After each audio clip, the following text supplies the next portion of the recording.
मित्र हो, आत्ताच मी माझे जवळचे मित्र मिलिंद जोशी आणि त्यांच्या पत्नी वर्षा जोशी यांच्याशी फायनान्स या विषयाच्या संबंधामध्ये बोलत होतो. मला कॉलेजच्या दिवसांमध्ये इंजिनिअरिंग या विषयाची माहिती नव्हती. तसंच मी जेव्हा शाळेमध्ये होतो तेव्हाच मी कॉमर्सला जायचं असं ठरवलेलं होतं. त्याचं कारण मला असं कोणीतरी सांगितलेलं होतं की आर्ट्सला जाऊन नोकऱ्या मिळत नाहीत आणि सायन्सला अभ्यास खूप आहे. मग मी सायन्सचे विषय कोणते आहेत ते बघितले. नेमके त्याच्यामध्ये झुऑलॉजी आणि बॉटनी हे विषय मी बघितले. माझी एक कझिन, माझी एक चुलत बहीण सायन्सला होती आणि तिचं चित्रकला खूप चांगली होती आणि ती खूप हुशारही होती. ती मला खूप सिनियर होती. मी तिने काढलेल्या आकृत्या बघितल्या, फिजिक्समधले तिचे प्रयोग बघितले आणि झुऑलॉजीच्या तिच्या वह्या बघितल्या आणि त्याच दिवशी मी ठरवलं कधीही आपण सायन्सला जायचं नाही. कारण चित्रकला या विषयामध्ये जसं कोणाला तरी एखादं दान दिलं जातं तसं मला मार्कांचं दान दिलं गेलं असणार आणि म्हणूनच मी पास झालो असणार असा मला दाट संशय आहे. 11वीमध्ये चित्रकला नव्हतं आणि म्हणून 11वीमध्ये गेल्यावरती सुटकेचा मी निश्वास सोडला. तो 11वीत गेलो म्हणून नाही तर चित्रकला सुटली म्हणून. मी घोडा काढला की त्याचा गाढव व्हायचं आणि गाढव काढला की त्याचा घोडा व्हायचा. फक्त अमिबा नावाचा प्राणी मी व्यवस्थित काढू शकायचो कारण त्याला कुठलीही आकृती नसायची. त्याच्यामुळे मी तेव्हाच ठरवलं की आपण सायन्सला जायचं नाही. मग सायन्सला जायचं नाही तर जायचं कुठे, तर कॉमर्सला जायचं. मग कॉमर्सला गेल्यावरती सुद्धा पहिल्या वर्षी अतिशय प्रेमाने मी मॅथमॅटिक्स हा विषय घेतला. हा विषय मी यासाठी घेतला कारण 11वीमध्ये गणितामध्ये मला मॅथमॅटिक्समध्ये खूप चांगले मार्क मिळालेले होते. मला गणिताची आवड होती, परंतु ते 11वीच्या गणिताची आवड होती हे माझ्या लक्षात आलं नाही. तसंच 11वीचं गणित मला नीट येत होतं हेही माझ्या लक्षामध्ये आलं नाही. त्याच्यानंतर मी FY कॉमर्सला, त्यावेळेला FY कॉमर्स म्हटलं जायचं, त्यावेळेला मी अतिशय प्रेमाने मॅथमॅटिक्स घेतलं आणि त्याचे माझे जे भयंकर हाल झाले ते तुम्हाला मी सांगत नाही. पण त्याच्यामध्येही मला 100पैकी 35 मार्क मिळाले आणि 100पैकी 35 मार्काला पासिंग आहे याच्याबद्दल मला अतिशय आनंद झाला. इकॉनॉमिक्स हा जो माझा अतिशय आवडता विषय होता त्या विषयामध्ये कायमच मला खूप चांगले मार्क मिळत आले आणि कॉमर्सचा जो इसेन्स, ऑर्गनायझेशन ऑफ कॉमर्स आणि सेक्रेटरियल प्रॅक्टिस त्याच्यामध्येही खूप चांगले मार्क मिळत आले आणि म्हणून कशी तरी माझी जी नाव होती ती तीराला लागली असं म्हणायला हरकत नाही. पण त्यावेळेला मला ही जाणीव झाली नाही की आपल्याला सायन्सची थोडी तरी माहिती पाहिजे. आता करिअर काउन्सिलिंग करायला लागल्यानंतर मला ही जाणीव होते. शरीर विज्ञानशास्त्र हा विषय UPSCला पहिल्या एक्झाममध्ये असतो. म्हणजे शरीर विज्ञानशास्त्राचा तुमचा बेसिक अभ्यास व्हायला पाहिजे. रुईया कॉलेजला लाईफ सायन्स हा अतिशय महत्त्वाचा विषय आहे. तुम्हाला झुऑलॉजी, बॉटनी, फिजिक्स, केमिस्ट्री, मॅथमॅटिक्स याचा बेसिक भाग यायला पाहिजे. जर तुम्हाला तो येत नसेल तर तुमचं आयुष्य अपूर्ण आहे असं म्हणायला हरकत नाही. पु ल देशपांडे म्हणाले की माझ्यापेक्षा जी भाजीवाली असते ती 4 आण्याला पाव किलो म्हणजे 12 आण्याला किती किलो हे फार फास्ट करते. आणि गमतीने सांगायचं झालं तर ही गोष्ट खरी आहे. पण याचा अर्थ असा नाही की आपल्याला आकडेमोड येऊ नये. आपल्याला जर आकडेमोड येत नसेल, आपल्याला मॅथमॅटिक्स येत नसेल तर आयुष्यामध्ये कोणीही आपल्याला फसवू शकतं. त्याचप्रमाणे जे विद्यार्थी माझ्याकडे येतात आणि ते सायन्सचे असतात, इंजिनिअरिंगचे असतात, ते डॉक्टर असतात आणि त्यांची हुशारी असीम असते, अप्रतिम त्यांचं डोकं असतं, त्यांच्याकडे बेस्ट नॉलेज असतं, परंतु त्यांना फायनान्स आणि फिलॉसॉफी हे विषय मनापासून येत नाहीत. त्या विषयाचा त्यांना तिटकारा असतो आणि ते विषय त्यांना आवडत देखील नाहीत. एका जगप्रसिद्ध CEOनी BSc केमिस्ट्री आणि MBA फायनान्स केलेलं आहे आणि म्हणूनच ती महिला ही संबंध जगातल्या सर्वात जास्त पगार मिळवणाऱ्या महिलांपैकी एक आहे.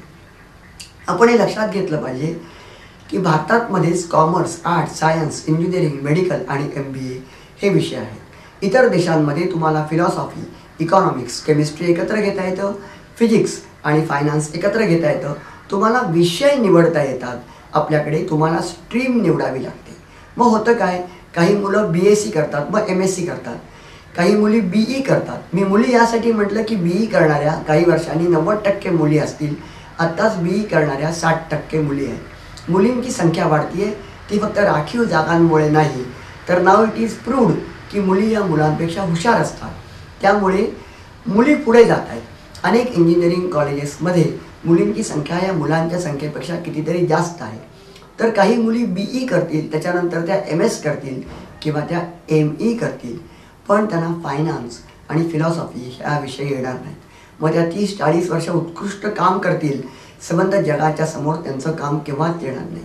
प्रत्येकजण अल्बर्ट आइन्स्टाईन नसतो, प्रत्येकजण थॉमस अल्वा एडिसन नसतो, प्रत्येकजण अल्बर्ट आइन्स्टाईननी शोध लावला तसा अणुबॉम्बचा शोध लावत नाही, किंवा प्रत्येकजण लुई पास्चर नसतं.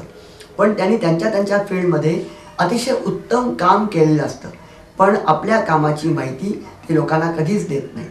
मी तुम्हाला दुर्दैवाने एक गोष्ट सांगू इच्छितो की सायन्सचे विद्यार्थी-विद्यार्थिनी 8-10 देखील इंग्रजी वाक्य जर्नलिस्टिक पद्धतीने लोकांच्या समोर ठेवू शकत नाहीत. समजा त्यांनी काही चांगला शोध लावला आणि त्यांनी पत्रकार परिषद घेतली, तर पत्रकार परिषदेमध्ये जे प्रश्न विचारले जातात त्यांनी त्यांची बंबेरी उडते. त्यांना माहीत नसतं की पत्रकारांना सायन्समधलं काहीही माहीत नाही, आणि पत्रकारांना हे माहिती नसतं की लोकांना कॉमर्समध्ये किंवा अमुक विषयामध्ये इंटरेस्ट नाही. पण पत्रकारांना हे माहिती असतं की लोकांना मिनिमम लेवलला जाऊन सांगावं लागतं. जो वाचक आहे तो काही सायंटिस्ट नाही, तो काही इंजिनियर नाही, तो डॉक्टर नाही, याची नम्र आणि पूर्ण जाणीव पत्रकारांना असते. म्हणून ते खोदून खोदून प्रश्न विचारतात. पण ज्या माणसाने 30-30, 40-40 वर्ष MSc करून लाईफमधला मोठा वेळ दिलेला असतो, अनेक वेळेला त्यांनी संसार सोडलेला असतो, अनेक वेळेला आपल्या घरादारापासून तो माणूस किंवा ती स्त्री लांब राहिलेली असते, त्यांना याची जाणीव नसते की आपल्याला जर्नलिझममधलं, फिलॉसॉफीमधलं किंवा इकॉनॉमिक्समधलं थोडं तरी यायला पाहिजे. काय यायला पाहिजे असं ते विचारतात. यायला पाहिजे याचं कारण आयुष्यामध्ये सगळ्यात महत्त्वाचं आहे ते हिंदू पद्धतीने सांगितलेलं धर्म, अर्थ, काम, मोक्ष. धर्म, रिलिजन, अर्थ, फायनान्स, काम, सेक्स आणि मोक्ष, स्पिरिच्युअलिटी, या 4 पायांवरती आपलं आयुष्य अवलंबून आहे. पण जर त्याचीच माहिती नसेल तर आयुष्य एकाच पायावरती म्हणजे सायन्सच्या पायावरती चालत नाही. अल्बर्ट आइन्स्टाईन जर्मनीमध्येच राहिला असता तर करोडो ज्यूंची हिटलरनी जशी हत्या केली आणि त्यांना मारून टाकलं आणि त्यांच्या शरीराचं साबण तयार केलं आणि ते त्यांच्याच वारसांना विकलं, ही जी एक काळीज गोठवणारी हकीकत आपण वर्षानुवर्ष ऐकतो, त्याच्यामध्ये अल्बर्ट आइन्स्टाईनचा देखील नंबर लागला असता. समोर काय घडतंय हे बघून अल्बर्ट आइन्स्टाईन वेळीच पळाला आणि त्यांनी अमेरिकेचा किनारा गाठला आणि पुढच्या सर्व गोष्टी सर्वांना माहिती आहेत. तो रूझवेल्टला भेटला, तो चर्चिलनाही भेटला, UK तो गेला, त्याने अणुबॉम्बचा शोध लावला आणि ऑगस्ट 1945 दुसरं महायुद्ध संपलं. हा संबंध जगावरती अल्बर्ट आइन्स्टाईननी केलेला उपकार आहे. पण अल्बर्ट आइन्स्टाईनचा EQ स्ट्रॉंग होता. अल्बर्ट आइन्स्टाईन जर्मनीमध्ये राहिला असता तर तो मारला गेला असता, पण त्याचा EQ स्ट्रॉंग होता. तो इतर ज्यूंप्रमाणे तिथेच राहिला नाही, तो पळाला, तो अमेरिकेमध्ये गेला आणि हिटलरसारख्या राक्षसी व्यक्तीला युद्ध हारायला लागलं. चर्चिल अधिक रूझवेल्ट अधिक अमेरिका अधिक अल्बर्ट आइन्स्टाईन हे विनिंग कॉम्बिनेशन झालं. आणि म्हणून मी माझ्या सायन्सच्या मित्रमैत्रिणींना आग्रह करेन की त्यांनी फिलॉसॉफी आणि फायनान्स या विषयाची पूर्ण माहिती घेणं अत्यंत आवश्यक आहे. आणि त्यासाठी अकॅडमिशियन्स, युनिव्हर्सिटीज आणि कॉलेजेसनी त्यांना वेगळे विषय चूज करायला परवानगी दिली पाहिजे.